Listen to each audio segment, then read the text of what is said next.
Genial, qué bueno que estemos aquí y que podamos adorar al Señor y que podamos escuchar la palabra del Señor. Bueno, continuamos hablando acerca de este deseo de tener comunión con el Señor y estamos hablando que es imposible tener comunión con Dios si no empezamos con su santidad. Amén. Necesitamos siempre empezar por el principio y el principio es la santidad de Dios. La santidad de Dios. Y yo quiero que leamos, quiero hablar acerca de la experiencia de Isaías, del profeta Isaías, acerca de la experiencia del profeta Isaías frente a la santidad de Dios. Dijimos que la santidad de Dios provoca algunas reacciones en nosotros. Dijimos que la primera reacción que provoca es que no se puede explicar fácilmente lo que la santidad de Dios hace, no se puede describir. Cuando tenemos experiencias con la santidad de Dios, no sabemos cómo describir bien estas experiencias. Pero también dijimos el domingo pasado que cuando tenemos contacto con lo santo, cuando tenemos experiencia con lo santo, hay dos situaciones que surgen, que sobresalen de las demás. Y una de ellas es que tenemos un sentimiento de estar completos, de estar cabales, de estar una especie de tranquilidad, de paz. Y nos sentimos completos en la presencia del Señor. Sentimos que queremos estar ahí, que no hay otro lugar mejor donde podamos estar. Y lo vimos cuando los discípulos estuvieron en el monte de la transfiguración. Cuando vieron a Moisés y a Elías. Y cuando Jesús se transfiguró delante de ellos y su rostro resplandecía como el sol, sus discípulos dijeron: Señor, bueno es para nosotros estar aquí. Es bueno, esta experiencia que estamos viviendo es hermosa para nosotros. Y no se querían ir de ahí. Pero cuando la voz del cielo, esa voz que en algunos pasajes de la Biblia dice que es como el estruendo de muchas aguas, cuando esa voz empezó a hablar, los discípulos se tiraron al suelo, temblando, atemorizados, porque tuvieron miedo de esa experiencia que estaban viviendo. O sea que pasaron de un instante a otro, de estar en paz, de estar sintiendo plenitud, sintiendo que estaban gozosos en la presencia del Señor, pasaron en un momento a otro a sentirse atemorizados. Y se tiraron al suelo temblando. Y dice la Biblia que tenían gran temor en la presencia de Dios. Así que la presencia de Dios causa estas impresiones. Conocer a Dios puede ser una gran bendición, pero también conocer a Dios puede ser uno de nuestros mayores traumas. Y ahora vamos a ver por qué. Martín Lutero decía, cuando le preguntaban en cuanto al conocer a Dios y en cuanto a amar a Dios, Martín Lutero le decía: Martín, ¿amas a Dios? Y Martín Lutero decía: a veces lo amo y a veces lo odio. A veces quiero estar con Él y a veces quiero huir de Él. No puedo estar en su presencia. Ahora yo quiero que miremos al profeta Isaías en su experiencia con Dios. Y quiero hablar acerca del quebrantamiento a la misión. O en presencia o un encuentro con el santo, santo, santo. No sé, pero vamos a empezar por aquí. Isaías 6. Vamos a leer el capítulo 1, el capítulo 6, versículo 1 en adelante. Dice el profeta: en el año que murió el rey Usías, vi yo al Señor sentado sobre un trono alto y sublime, y sus faldas llenaban el templo. Por encima de él había serafines, cada uno tenía 6 alas. Con 2 cubrían sus rostros, con 2 cubrían sus pies, y con 2 volaban. Y el uno al otro daba voces diciendo: Santo, Santo, Santo, Jehová de los ejércitos, toda la tierra está llena de su gloria. Y los quiciales de las puertas se estremecieron con la voz del que clamaba, y la casa se llenó de humo. Entonces dije: ay de mí que soy muerto, porque siendo hombre inmundo de labios y habitando en medio de pueblo que tiene labios inmundos, han visto mis ojos al Rey Jehová de los ejércitos. Y voló hacia mí uno de los serafines teniendo en su mano un carbón encendido tomado del altar con unas tenazas, y tocando con él sobre mi boca dijo: he aquí que esto toca tus labios y es quitada tu culpa y limpio tu pecado. Después oí la voz del Señor que decía: ¿a quién enviaré? ¿Y quién irá por nosotros? Entonces respondí yo: heme aquí, envíame a mí. Señor, quiero orar en esta mañana. Gracias porque te hemos adorado, porque te hemos bendecido, Señor. Hemos cantado estas canciones que son oraciones que hay en lo profundo de nuestro corazón. Queremos ser una iglesia que proclama en estos pueblos: ahí viene el novio. Queremos ser una iglesia que es una voz profética, que mientras espera y apresura el día del Señor, mientras predica, mientras adora, mientras ora, mientras te sirve. También una iglesia que quiere tener intimidad contigo. Así que queremos, Señor, que tú nos hables del encuentro con un Dios santo. Permítenos a través de esta experiencia del profeta Isaías aprender lo que es estar en la presencia de un Dios santo. Y que tú te puedas manifestar en nuestras vidas. Como cantamos hoy: habita entre nosotros. Como cantamos: ¿por qué no aquí? ¿Por qué no ahora? Habita entre nosotros. Rey de gloria, habita.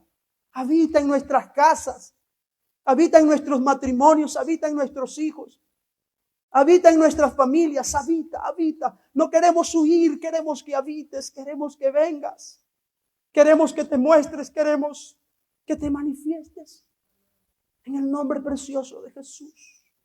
Toma este lugar, Espíritu Santo, y haz lo que tú quieras. Aleluya, aleluya. Quiero hablar acerca de la experiencia del profeta Isaías. ¿Vale? De la experiencia del profeta Isaías con lo santo. Ya que estamos hablando de la santidad de Dios y de lo que lo santo provoca, quiero hablar que podamos ver esta experiencia del profeta Isaías. Y quiero empezar haciendo una introducción acerca de Isaías. Primero quiero decir que el profeta en Israel era un hombre solitario. ¿Vale? El profeta en Israel era un hombre solitario, un hombre tosco e independiente de la sociedad. Por ejemplo, Juan el Bautista. Por ejemplo, Elías. Eran seleccionados por Dios para una tarea dolorosa. Eran los portavoz designados por el juez supremo del cielo y la tierra para presentar una demanda contra aquellos que habían pecado. Eran un mensajero.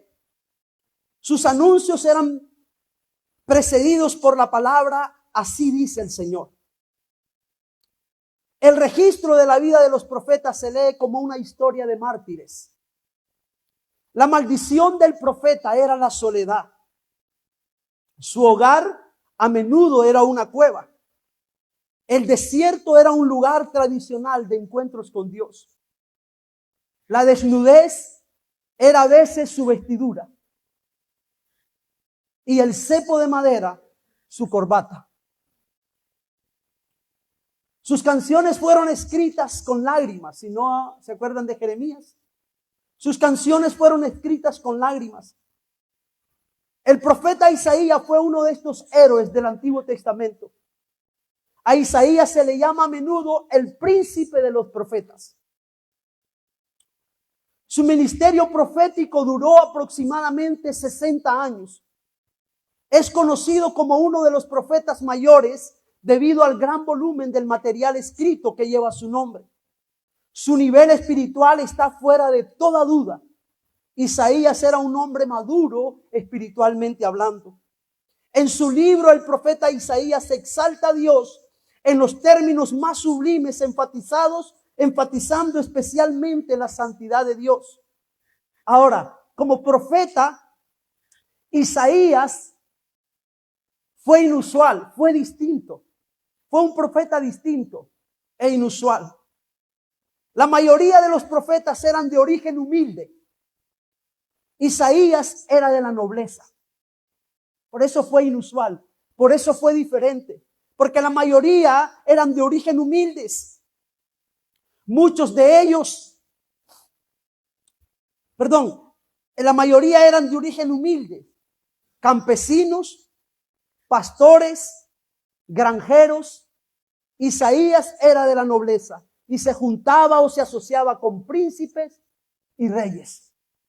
El llamado de Isaías, igual que el llamado de todos los profetas, era irrevocable. O sea, cuando Dios llamaba a un profeta, el profeta no podía decir no. Su llamado era irrevocable. Y en el registro bíblico, el llamado del profeta Isaías es uno de los llamados más dramáticos que podemos encontrar. En su llamado hay un encuentro con Dios. Ahora se nos dice que el llamado de Isaías sucedió el día que murió el rey Usías. Si leemos en el versículo 1 dice, en el año que murió el rey Usías, vi yo al Señor sentado en su trono, alto y sublime, y sus faldas llenaban el templo. Ahí hay un profeta llamado por Dios, un héroe de la fe. Ahí hay un hombre llamado por Dios, que en el año que murió el rey Usías ve al Señor. Ahora, ¿quién era Usías? ¿Por qué él tiene que decir en el año que murió el rey Usías? Es importante, rápidamente quiero explicar un poco acerca de Usías. El rey Usías murió en el siglo 8 antes de Cristo. ¿Vale? Murió en el siglo 8 antes de Cristo. Su reinado fue importante en la historia judía. Fue uno de los mejores reyes que gobernó sobre Judá. Usías ascendió al trono cuando tenía 16 años. Reinó en Jerusalén durante 52 años. La Biblia nos dice que Usías comenzó su reinado en piedad, haciéndolo recto ante los ojos del Señor. Aquí tenemos a un rey de 16 años que mira cómo empieza su reinado. Segunda de Crónicas, capítulo 26, versículo 3 al 5 dice, de 16 años era Usías cuando comenzó a reinar, y 52 años reinó en Jerusalén. El nombre de su madre fue Jecolías de Jerusalén, e hizo lo recto ante los ojos de Jehová, conforme a todas las cosas que había hecho Amasías su padre. Dice, y persistió en buscar a Dios en los días de Zacarías, entendido en visiones de Dios. Y en estos días que buscó a Jehová, ¿qué dice? Él le prosperó. Es importante esto. Ahora, la Biblia nos dice que el rey Usías fue uno de los mejores reyes de Judá. Pero también la Biblia nos dice que Usías comenzó su reinado en piedad y haciendo lo recto ante los ojos del Señor. Usías fue reconocido como un rey grande y amado. Sin embargo, la historia de Usías termina con una nota triste. Termina con una nota triste su vida. Su vida se vio empañada por el pecado del orgullo que cometió tras adquirir grandes riquezas y poder. Y con gran atrevimiento entró en el templo y con arrogancia reclamó para sí los derechos que Dios le había dado solo a los sacerdotes. Miren lo que hizo Usías. Estoy haciendo la introducción al mensaje. Miren lo que hizo Usías. Segunda de Crónicas 26, 15 al 21. Dice, e hizo en Jerusalén máquinas inventadas por ingenieros para que estuviesen en las torres y en los baluartes, para arrojar saetas y grandes piedras. Y su fama se extendió lejos, porque fue ayudado maravillosamente hasta hacerse poderoso. Mas cuando ya era fuerte, su corazón se enalteció para su ruina, porque se rebeló contra Jehová su Dios, entrando en el templo de Jehová para quemar incienso en el altar del incienso. Y entró tras él el sacerdote Azarías, y con él 80 sacerdotes de Jehová, varones valientes, y se pusieron contra el rey Usías, y le dijeron, no te corresponde a ti, oh Usías, el quemar incienso a Jehová, sino a los sacerdotes, hijos de Aarón. que son consagrados para quemarlos, sal del santuario, porque has prevaricado y no te será para gloria delante de Jehová Dios. Entonces Uzías, teniendo en la mano un incensario para ofrecer incienso, se llenó de ira, y en su ira contra los sacerdotes, ¿qué dice? La lepra le brotó en la frente delante de los sacerdotes en la casa de Jehová junto al altar del incienso. Y le miró el sumo sacerdote a Azarías y todos los sacerdotes, y he aquí la lepra estaba en su frente. Y le hicieron salir apresuradamente de aquel lugar. Y él también se dio prisa a salir, porque Jehová lo había herido. Y dice, así el rey Uzías fue leproso hasta el día de su muerte. Y habitó leproso en una casa apartada, por lo cual fue excluido de la casa de Jehová. Imagínate el final del rey Uzías. Leproso. El rey que había empezado a los 16 años buscando al Señor, que había sido prosperado por Dios, se llena de orgullo y termina leproso, alejado de la casa de Dios, del Dios a que él tanto amaba.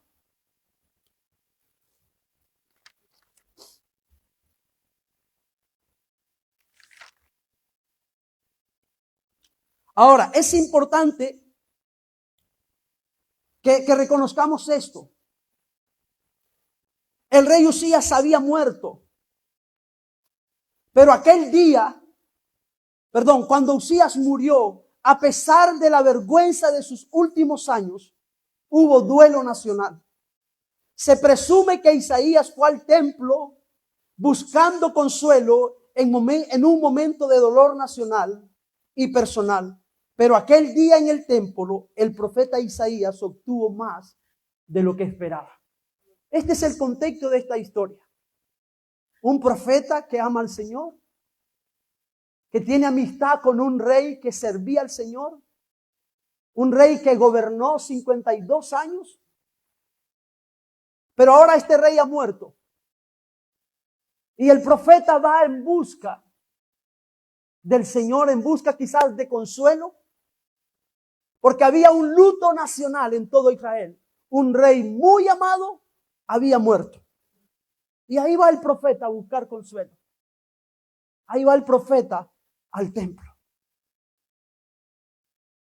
Y el versículo sigue diciendo, en el año que murió el rey Uzías, vi yo al Señor sentado sobre un trono alto y sublime, y sus faldas llenaban el templo. El rey Uzías había muerto, pero cuando Isaías entró en el templo, vio a otro rey, al rey supremo, el que estaba sentado para siempre en el trono de Judá. Vio al Señor. En medio de una crisis de soberanía, los ojos de Isaías fueron abiertos para ver al verdadero rey de la nación. Esto nos habla, hermanos, a nosotros también. Que no importa muchas veces la crisis en la que nos encontremos. A veces hay crisis que vienen a nosotros que parece que el mundo se acaba, que no hay salida. Que se acabó para nosotros la vida, o situaciones que no podemos solucionar. Pero es importante entender que en medio de esta crisis de Isaías, en medio del duelo nacional en Israel, cuando Isaías entró en el templo, vio a Dios sentado en su trono. ¿Saben por qué? Porque Dios sigue siendo Dios. Dios sigue sentado en su trono a pesar de nosotros. A pesar de las cosas que nosotros podamos vivir o experimentar, Dios sigue sentado en su trono. Y ahí entra Isaías y ve una visión de Dios sentado en su trono. Ahí ve al soberano de los reyes de la tierra y dice, vi yo al Señor sentado en su trono, alto y sublime. Ahora es importante esto. A los humanos no se nos permite ver a Dios. ¿Se acuerdan? Hemos estudiado acerca de la oración de Moisés. A los humanos no se nos permite ver el rostro de Dios. Miren lo que le pasó a Moisés. ¿Se acuerdan de la oración de Moisés? Moisés oró porque Moisés quería ver el rostro de Dios. quería ver la gloria de Dios, pero a los humanos no se nos permite ver el rostro de Dios.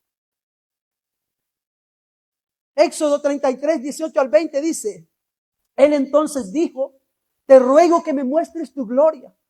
Ahí está Moisés pidiendo a Dios ver su gloria, ver su rostro.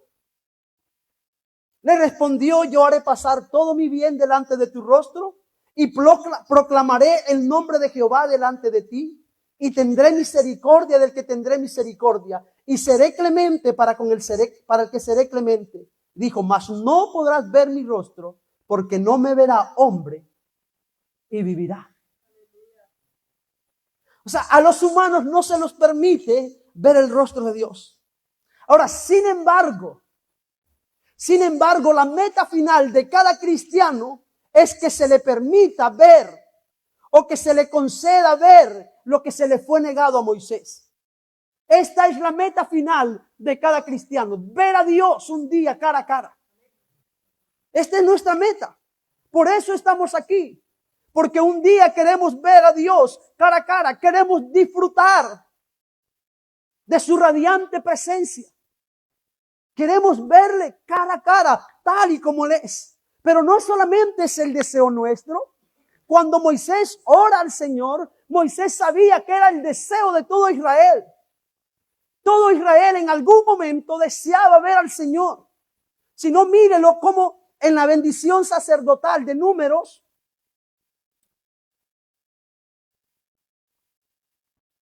Esto se me...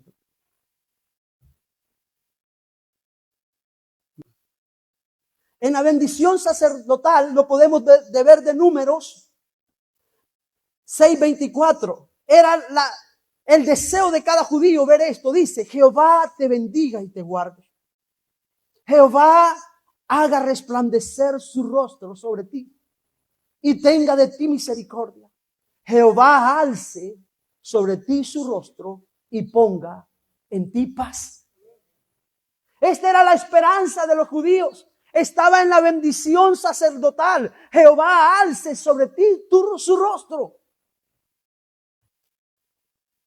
Para nosotros los cristianos, esto es más que una esperanza. Esto para nosotros como cristianos se convierte en una promesa. Miren lo que dice Primera de Juan.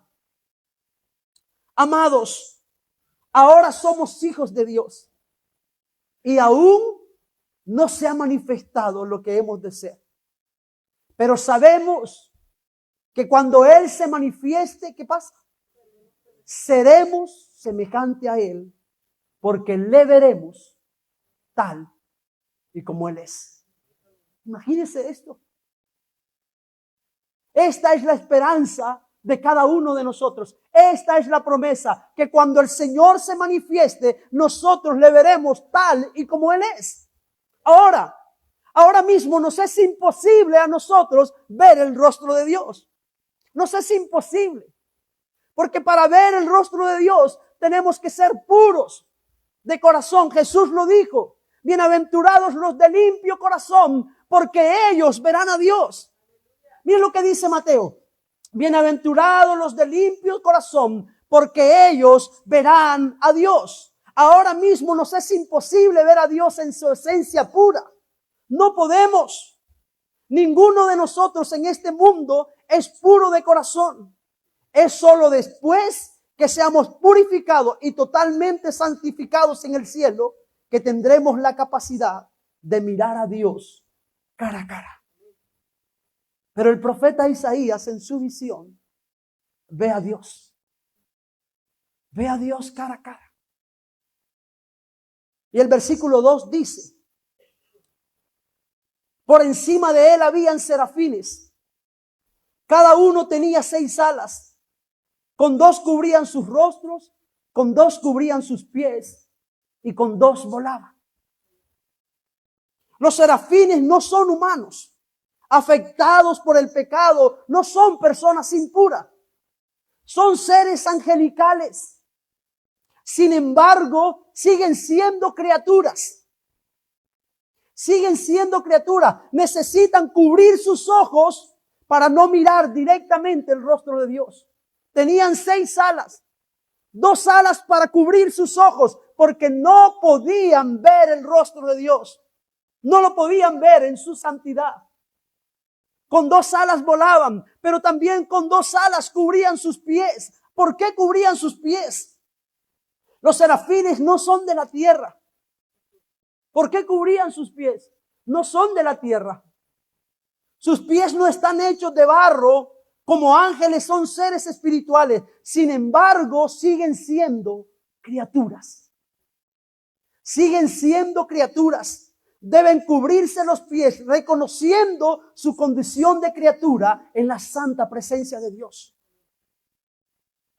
Sus alas no eran como un par de zapatos que cubrían sus pies, no.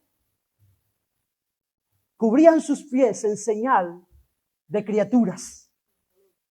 ¿Se acuerdan cuando Dios le dijo a Moisés, Moisés, no te puedes acercar a este lugar, porque es un lugar santo?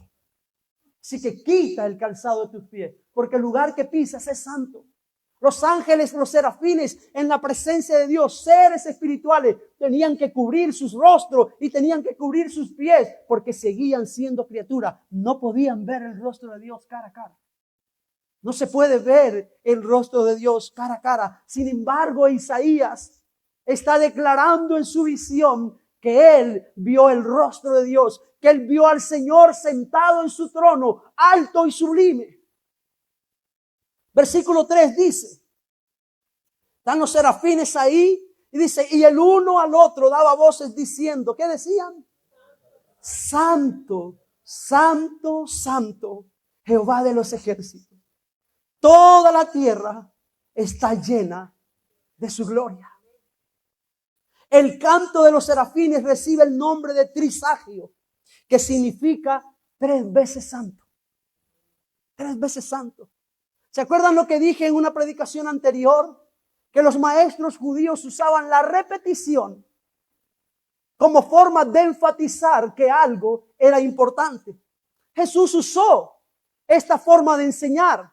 De cierto, os digo, siempre que se repetía una frase, se enfatizaba hablando de la importancia de lo que se iba a decir. Pero muy pocas veces encontramos en la Biblia a algo que se enfatice hasta el 3er grado. Siempre encontramos cosas enfatizadas en el 2º grado, pero no en el 3er grado.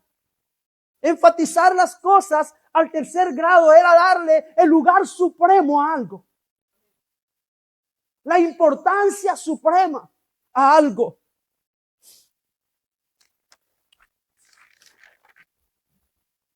En pocas ocasiones la Biblia repite algo hasta el 3er grado. Mencionar algo 3 veces seguidas es darle el énfasis de importancia suprema. Por ejemplo, lo podemos ver en el libro de Apocalipsis, hablando del terrible juicio de Dios sobre los que moran en la tierra.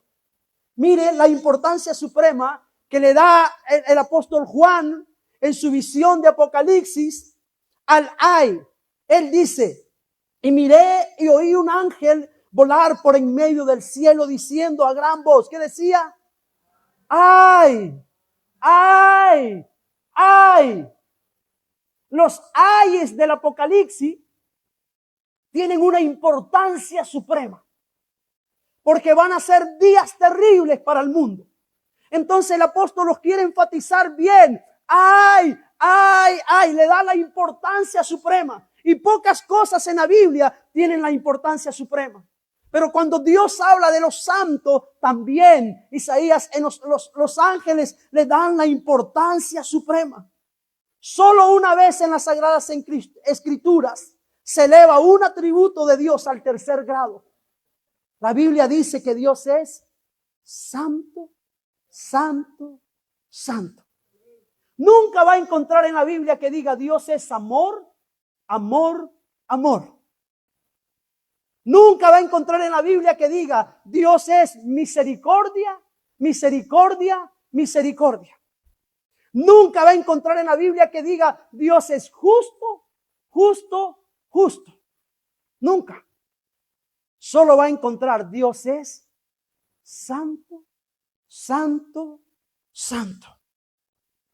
Solo la santidad de Dios es elevada hasta el tercer grado, la santidad de Dios. ¿Por qué es importante? Porque la Biblia resalta la santidad de Dios sobre todos sus atributos. Es por eso que tenemos que comenzar con la santidad de Dios. Pero Isaías sigue diciendo, describiendo en el versículo 4. Y los quiciales de las puertas se estremecieron con la voz del que clamaba, y la casa se llenó de humo. En esta visión, él dice, los quiciales de las puertas se estremecieron con la voz del que clamaba, y la casa se llenó de humo. Ahora, ¿qué es importante? Quiero que notemos aquí que cuando Dios aparece en el templo, las puertas y los umbrales se movieron. Las materias inertes de los postes de las puertas, la madera y el metal, que no podrían ni oír ni hablar, se estremecieron, fueron sacudidos, comenzaron a temblar allí donde estaban, porque allí estaba la presencia de Dios. Ustedes se pueden imaginar, en un momento, también pasó en el aposento alto. ¿Se acuerdan? En el aposento alto pasó algo semejante. Pero pasó cuando Dios se manifestó a Moisés en el monte Sinaí. Dice que el monte Sinaí temblaba. El monte temblaba. La montaña se llenó de humo y había grandes truendos. Y se escuchó la voz de Dios como el sonido de muchas aguas. Isaías en esta visión ve cómo el templo tiembla, cómo las puertas, los quiciales de la puerta empiezan a temblar. Las cosas que no tienen vida temblaban en la presencia de un Dios santo. Las cosas sin vida adoraban de alguna forma al Señor. El mismo Isaías dice que los árboles del campo darán palmadas de aplausos delante de un Dios vivo. Y a veces nosotros cuando adoramos, cuando estamos en la presencia del Señor, estamos más duros, más tiesos, que no nos movemos para nada. No hay ninguna sensación, ni de alegría, ni de enfado. Es triste. O se alegra o se enfada. Pero algo tiene que pasar en la presencia de Dios. Algo tiene que pasar. Y cuando nosotros nos reunimos como iglesia, este lugar se convierte en un lugar santo, porque Dios ha prometido que Él habitaría en medio de su pueblo y su Dios está. Algo tiene que pasar. Algo tiene que pasar. Tenemos que movernos de alguna forma, porque aquí podemos ver que las cosas sin vida, las cosas inertes, la madera, el hierro, se movía en la presencia de Dios. Cosas inanimadas, sin vida, se movían en la presencia del Señor. Ahí estaba Isaías, viendo cómo todo temblaba en la presencia de Dios. Yo me imagino que Isaías, cuando ora luego en el capítulo 64, se acuerda de esta experiencia que él tuvo con Dios. Se acuerda de la visión, se acuerda del monte Sinaí, pero se acuerda de su visión a la hora de orar. Y él le dice al Señor, desciende, porque si tú desciendes, Isaías 64 dice, oh, si rompiese los cielos y descendiera, y a tu presencia se escurriesen los montes. Isaías sabía lo que había pasado en el Sinaí. El Sinaí temblaba cuando Dios descendía. Temblaba, a tu presencia se escurriesen los montes.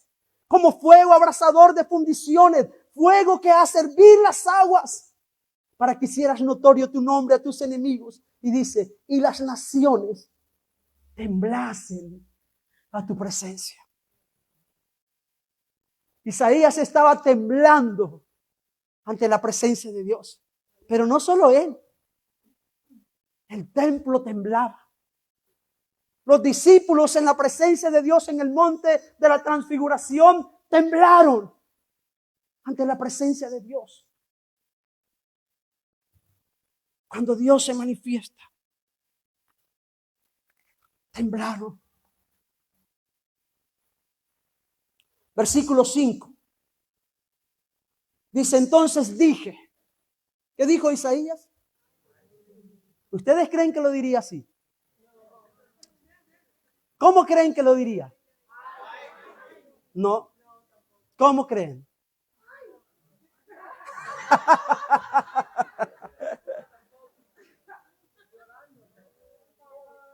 ¡Ay de mí! No sé si así. ¡Ay de mí! ¿Saben que esta expresión no se usa ya ahora? ¿Saben que esta expresión ya no se usa mucho? Es más, las Biblias, las traducciones modernas, casi tampoco usan esta expresión, ay de mí. Esa es una traducción que no se usa. Hoy usamos otro tipo de expresiones. Ya no, ay de mí, no. Oh, madre mía, ¿no? Hoy usamos, madre mía, ay de mí, no. Ay de mí, no. Mas el profeta Isaías dice, ay de mí, que soy muerto. Escuche esto, ay de mí, que soy muerto. Las puertas del templo no era lo único que temblaba. Lo que más temblaba en aquel lugar era el cuerpo del profeta Isaías. Cuando Isaías vio al Dios viviente desplegado en toda su santidad ante sus ojos, gritó, ¡ay de mí! ¡Ay de mí! Ahora es importante para que entendamos esto. El uso del ay de Isaías fue extraordinario. Cuando vio al Señor, pronunció el juicio de Dios sobre sí mismo. Cuando Isaías ve al Señor, él pronuncia el juicio de Dios sobre sí mismo. Ay de mí, gritó, invocando la maldición de Dios sobre su propia cabeza. Una cosa era que el profeta maldijera a otra persona en nombre de Dios, pero otra muy distinta era que un profeta pronunciara esa maldición sobre sí mismo. Era muy distinto. Recordamos que los profetas, dijimos al principio, eran mensajeros de Dios para el pueblo. Los mensajes eran como anuncios de parte de Dios. Podían ser buenos y podían ser malos. ¿Vale? Los mensajes buenos y positivos eran precedidos por la palabra bienaventurado. ¿Se acuerdan cuando el Señor Jesús en el monte de las bienaventuranzas? ¿Se acuerdan ahí Jesús en aquel monte? ¿Cómo empezó su discurso? Bienaventurados. Los profetas, cuando el mensaje era bueno, empezaban con esta palabra. Bienaventurados. Cuando los mensajes eran positivos. Pero cuando los mensajes eran negativos o eran malos, empezaba con ay de vosotros. ¿Se acuerdan lo que Jesús le dijo? Ay de vosotros, escribas y fariseos hipócritas. ¿Se acuerdan? Ay de vosotros. El mismo profeta Isaías, cuando habla de la viña del Señor, ay de mi viña. Ay de vosotros, ay de ti Jerusalén, cuántas veces quise. Ay, se usaba. Ahora era normal, era común que se empezara un mensaje de Dios con bienaventurado si era bueno y ay si era malo. Pero lo que no era normal era que un profeta pronunciara ese mensaje de maldición sobre sí mismo. Y ahí está Isaías, el profeta de Dios, dándose un mensaje a sí mismo. Ay de mí, que soy muerto. Ay de mí, maldiciéndose a sí mismo. Ay de mí, que soy muerto.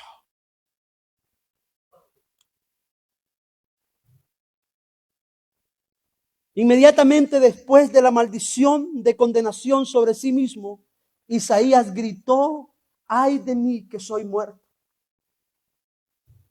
Isaías fue un hombre íntegro. Empezamos hablando de un mártir, de un profeta distinto. Isaías fue un hombre íntegro, un tipo ejemplar. Era una persona justa. Era un modelo de virtud. Probablemente una de las personas más justas del siglo 8 antes de Cristo. Probablemente una de las personas más justas de su generación. Hasta que vio al Señor santo, santo, santo. En ese preciso momento toda su autoestima se hizo añico. Toda su autoestima se hizo añico en ese preciso momento. Quedó expuesto, desnudo, bajo la mirada del estándar absoluto de santidad. Su santidad, su sentido de integridad colapsó. Él gritó: soy hombre de labios inmundos. Esto es lo primero que el profeta dijo: ay de mí que soy muerto. ¿Por qué? Porque soy hombre de labios inmundos.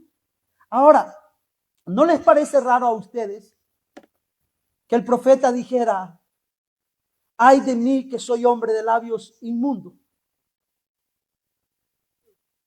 Es extraño, ¿no?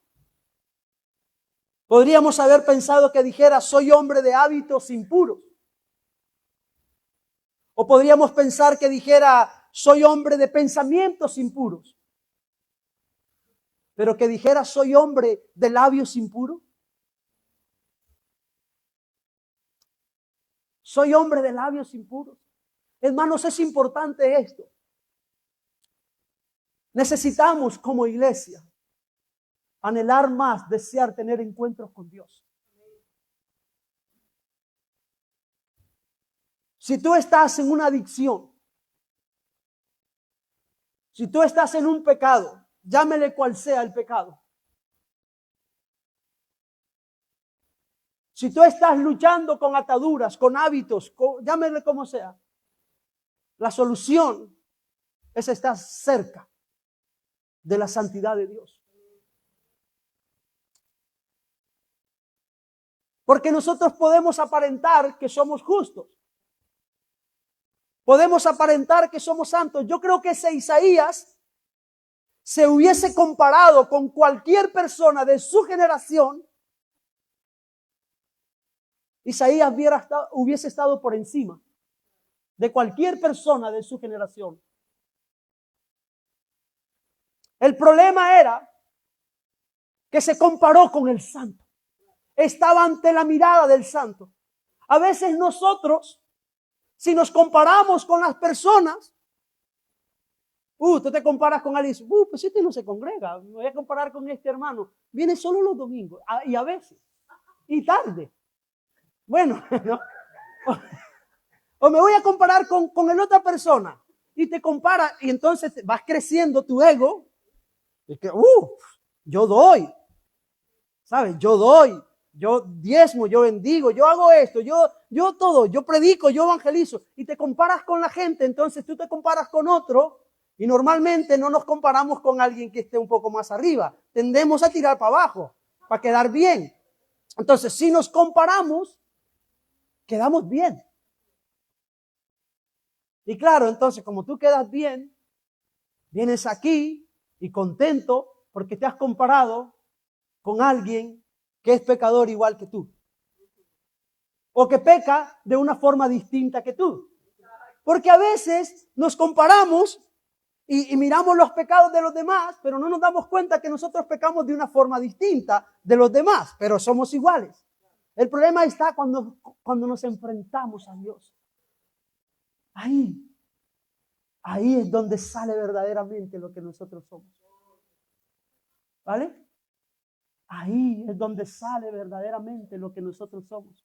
Y como estamos hablando de comunión, esta comunión que necesitamos tener con Dios Es imposible tenerla si no empezamos por la santidad de Dios.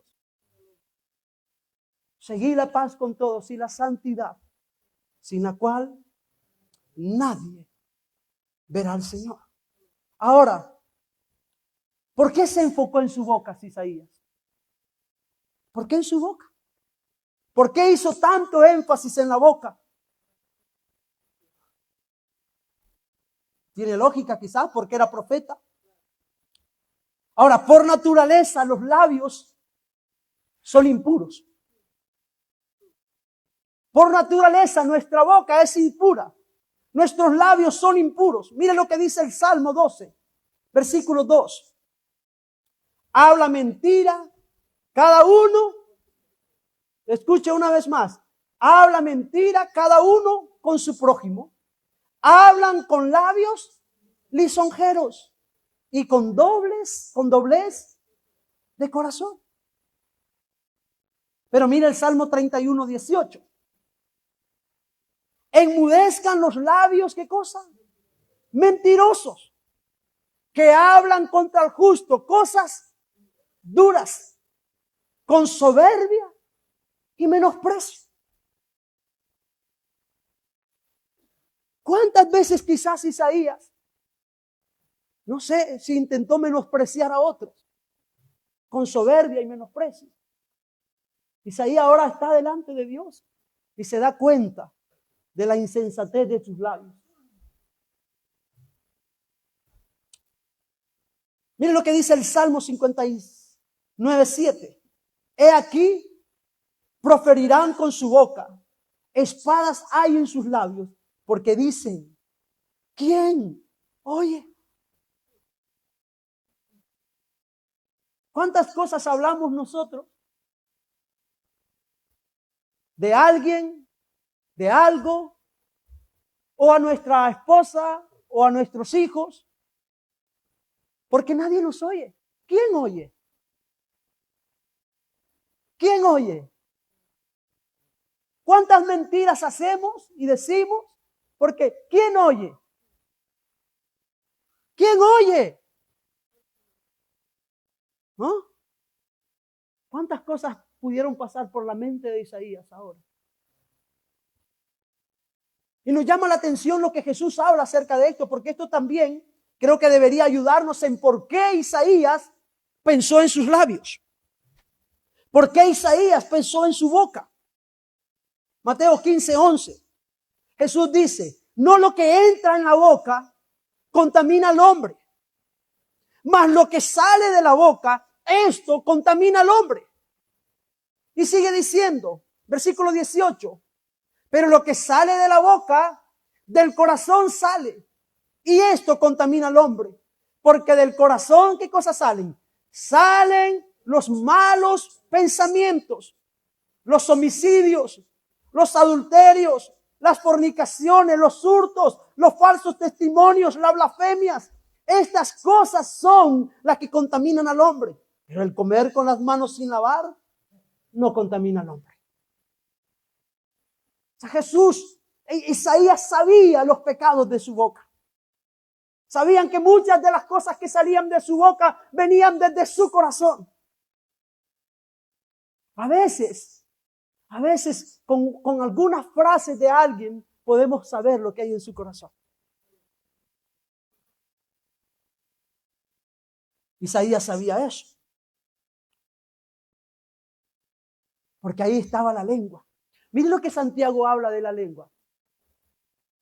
Santiago capítulo 3, versículo 5 al 12. Miren, me encanta esto que Santiago dice. Porque nos habla de por qué Isaías se sintió así. Porque no estamos libres, ninguno, de estas cosas. Dice Isaías, Santiago, así también la lengua es un miembro pequeño, pero se jacta de grandes cosas.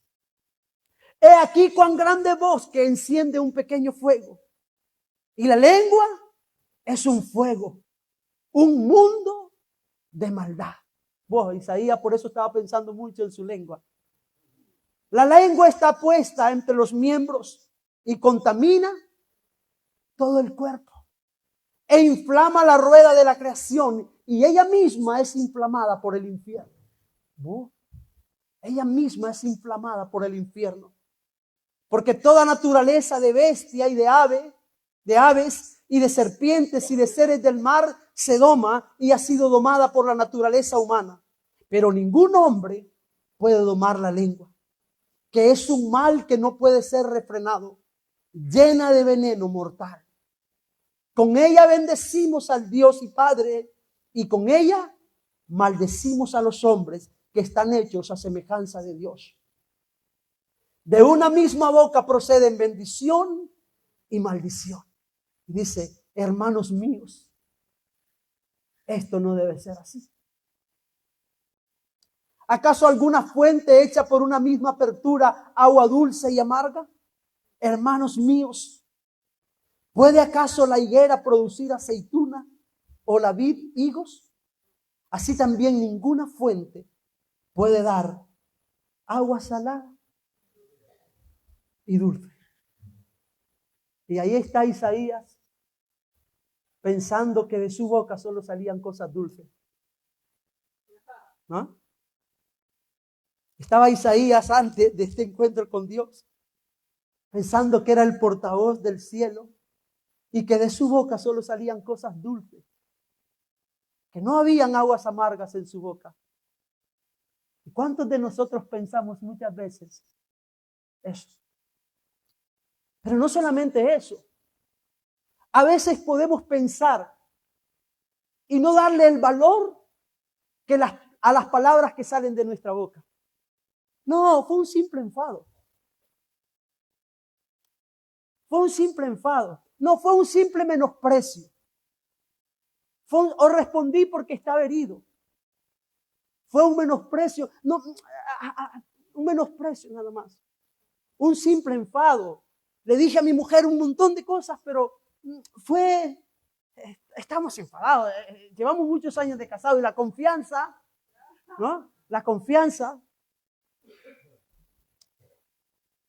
No, hermanos, de la abundancia del corazón habla la boca. Piensa en las palabras que salen de tu boca, porque de la abundancia del corazón habla la boca. No son simples palabras. Hemos ignorado mucho el mandamiento que Cristo dijo. De toda palabra ociosa que hablara el hombre, dará cuenta un día.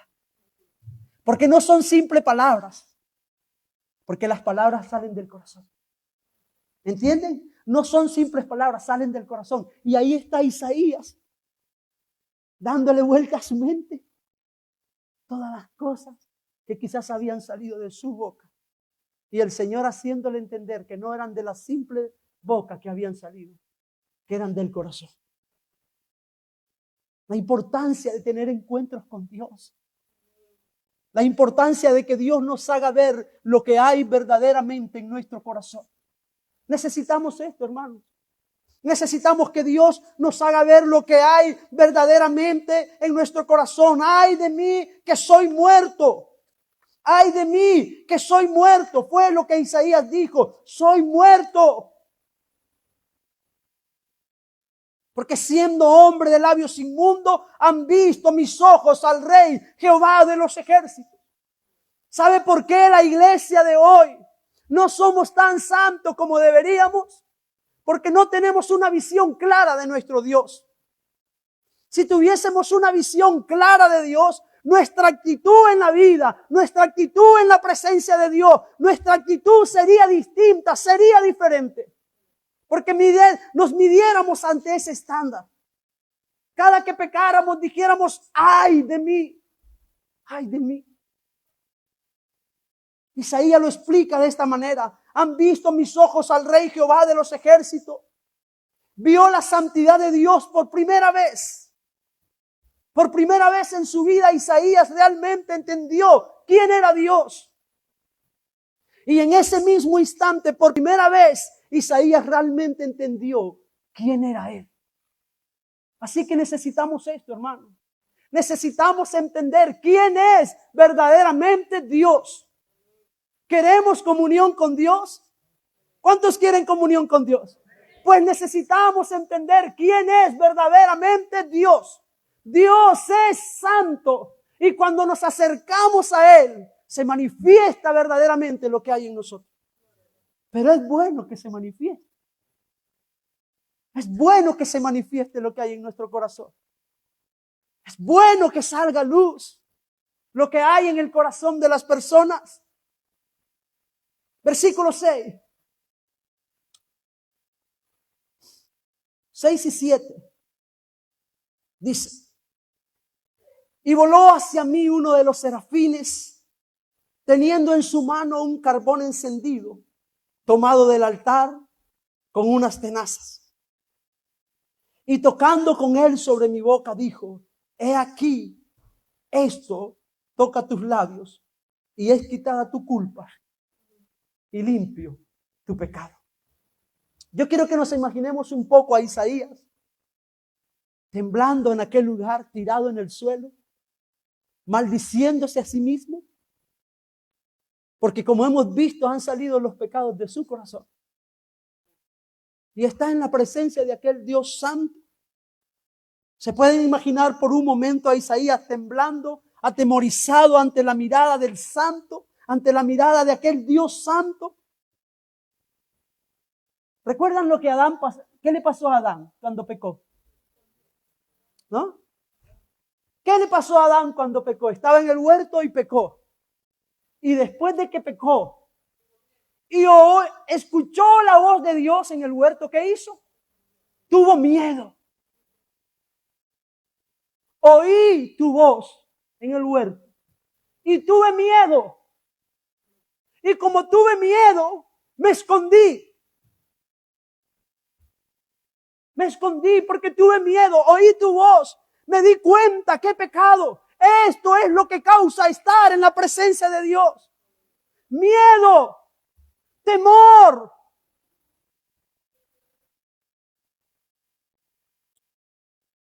Pero ahora Isaías no tenía dónde esconderse. Adán tenía un huerto, se escondió en el huerto. Isaías estaba en un templo. No podía esconderse, estaba tirado ahí en el suelo ante la mirada de un Dios santo. Ahí está Isaías sin un lugar para esconderse, desnudo y solo ante los ojos de Dios. La suya era pura angustia moral. Pura angustia moral. Culpa, culpa, culpa. Quizás gritaba Isaías: culpa, culpa, culpa. Su culpa gritaba: imposible de ser libre. La culpa gritaba desde cada poro de su cuerpo: mi culpa, mi pecado, mi maldad, mis errores. ¿Cuántas veces nosotros venimos a la casa de Dios y vete a saber lo que hemos hecho entre la semana o la noche anterior?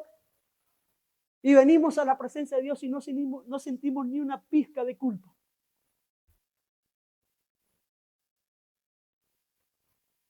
Ni un mínimo gesto de culpa.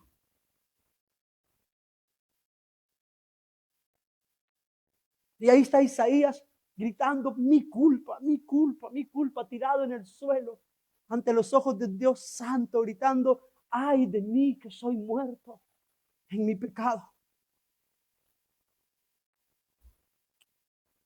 Oh, hermanos, necesitamos entender que todos estamos desnudos ante la mirada de un Dios santo.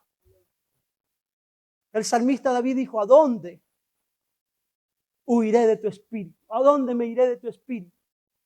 ¿Y a dónde huiré de tu presencia? No hay lugar. No podemos huir. Las cosas que hacemos están desnudas ante los ojos de Dios. Y todos un día vamos a dar cuenta ante los ojos del que todo lo ve, del que todo lo sabe.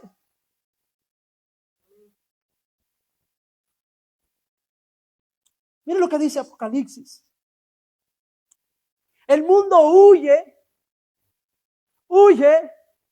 de Dios, huye de su santidad, tienen temor de la santidad de Dios, huyen, pero no hay escapatoria.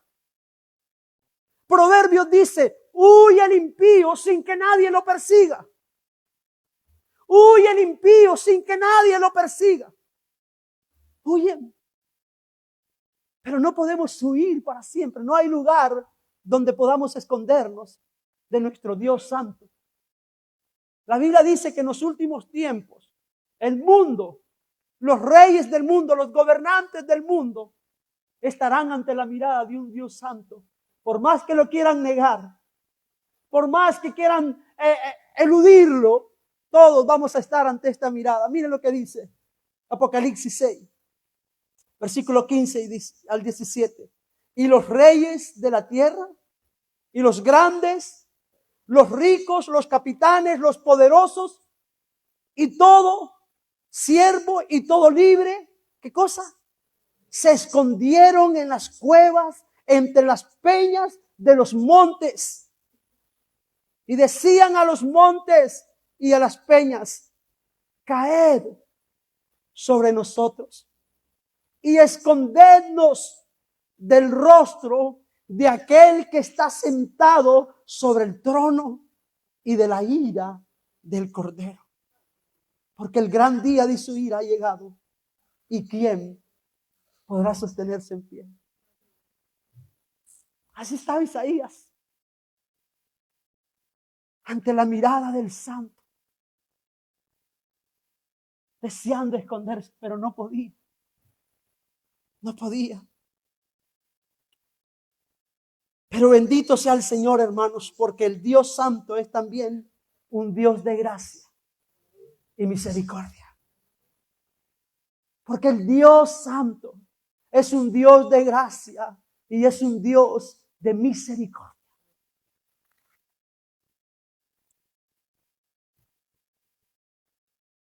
Y se aparece aquel ángel y coge del altar con unas tenazas un carbón encendido.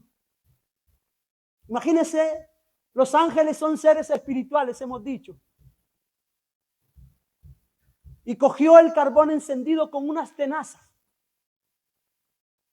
Hasta para los ángeles el carbón estaba demasiado encendido que no pudo cogerlo con las manos. Lo cogió con unas tenazas y voló hacia donde estaba Isaías. ¿Y cuál era la parte impura de Isaías? La boca. Y cogió aquel carbón y lo presionó fuerte contra sus labios. ¿Ustedes se pueden imaginar? Los labios es una de las partes más sensibles del cuerpo humano. Es el punto de encuentro del beso. Y ahí el carbón encendido, sucarrando sus labios. El olor que pudo salir de esos labios quemados por aquel carbón encendido. ¿Se pueden imaginar?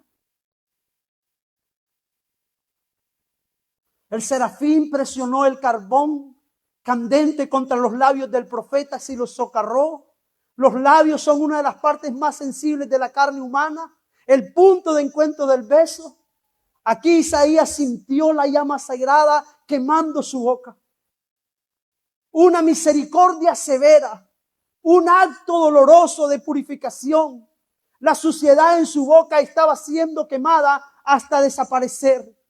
Isaías fue limpio por completo, pero no sin el terrible dolor del arrepentimiento. Hermanos, necesitamos olvidarnos de la gracia barata. Necesitamos olvidarnos de la gracia barata. Hay gente que ha hecho tan barata la gracia que no siente dolor por sus pecados. Con un simple disculpa es suficiente. Señor, discúlpame, ayer la lié, pero hoy discúlpame. No pasa nada. Y mañana la vuelvo a liar. Pero discúlpame, Señor, no pasa nada. Isaías experimentó el terrible dolor del arrepentimiento. El arrepentimiento causa dolor. El arrepentimiento causa dolor. Causa dolor, causa pena, causa luto. Si estamos pecando, si estamos fallando, si estamos ignorando a Dios y no sentimos dolor, y no sentimos luto, si no nos dolemos, probablemente no seamos cristianos de verdad. ¿Me han escuchado lo que he dicho? Si no te dueles, si dices creer en Dios y no te duele el no congregarte, si no te duele el no orar, si no te duele el no leer la Biblia, si no te duelen estas cosas, si no te duele perder tu tiempo en otras cosas, entonces examina si verdaderamente has nacido de nuevo.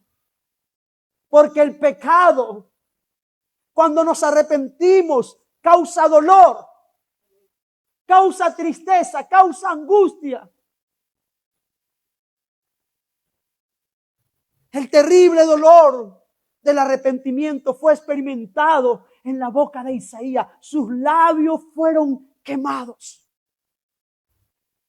Y solamente en ese instante Isaías pudo oír la voz de Dios. Solamente cuando él fue purificado en esta visión pudo oír la voz de Dios. No podemos oír la voz de Dios con claridad si permanecemos en pecado. No podemos oír la voz de Dios con claridad si permanecemos en rebeldía. No podemos oír la voz de Dios con claridad si ignoramos a Dios, si ignoramos su palabra, si ignoramos la oración, si ignoramos la santidad. No vamos a oír la voz de Dios con claridad.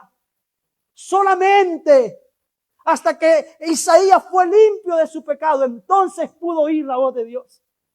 Fue hasta en ese momento que pudo oír la voz de Dios. Versículo 8. Después que el ángel vino y sucarró mis labios y los quemó, después que hubo un arrepentimiento genuino, después oí la voz del Señor que decía: ¿a quién enviaré? ¿A quién enviaré? ¿Y quién irá por nosotros?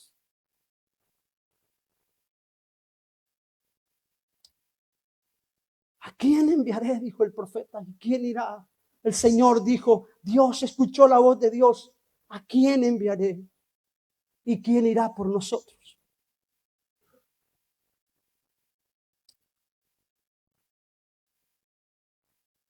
¿Sabe por qué hay mucha gente que no quiere ir? Que no son enviados tampoco, que no oyen esta voz, porque no han sido limpios. Porque no han sido limpios. Necesitamos, hermanos. Queremos ser una iglesia enviada por Dios. Queremos ser una iglesia que oye la voz de Dios. Queremos tener esta comunión. Tenemos que dejar que el Señor venga y nos purifique. Tenemos que anhelar encuentros con el Señor. Isaías por primera vez escuchó la voz de Dios. La voz que en otras partes de las Escrituras se describe como el sonido de muchas aguas. Esa voz resonó con las preguntas: ¿a quién enviaré? ¿Y quién irá por nosotros? Aquí podemos ver la manifestación de la gracia y la misericordia de Dios. Y un patrón que se repite siempre en la historia y que se repite siempre en las Escrituras. Dios aparece. La gente tiembla de terror. Se arrepienten. Dios perdona. Dios sana y Dios envía. Del quebrantamiento a la misión. Dios sana, Dios perdona y Dios envía. Dios puede tomar a un hombre destrozado y enviarlo al ministerio. Tomó a un hombre pecador y lo convirtió en profeta. Tomó a un hombre de labios impuros y lo convirtió en su portavoz, en su mensajero. Isaías dio un paso al frente como voluntario. Su respuesta fue simplemente: yo iré. No busques a nadie más, envíame a mí. Hermanos, puedo decirles con toda certeza que sé lo que es ser confrontado por la santidad de Dios. Lo sé. Sé lo que es ser confrontado por la santidad de Dios. Sé lo que es verte destrozado. Sé lo que es verte avergonzado por la culpa, por el pecado. Lo sé. Lo he vivido en mis propias carnes. Lo que es verte avergonzado por la culpa, por el pecado. Pero también sé lo que significa ser un hombre perdonado. Y lo que significa ser un hombre enviado a una misión. Lo sé. Y necesitamos experimentar estas cosas. Necesitamos acercarnos hasta un Dios santo. No permitas, hermano. No permitas estar alejado de la santidad de Dios. No permitas pretender que Dios no ve. ¿Quién oye? Dios lo ve todo. Y queremos tener comunión con este santo. Señor, gracias.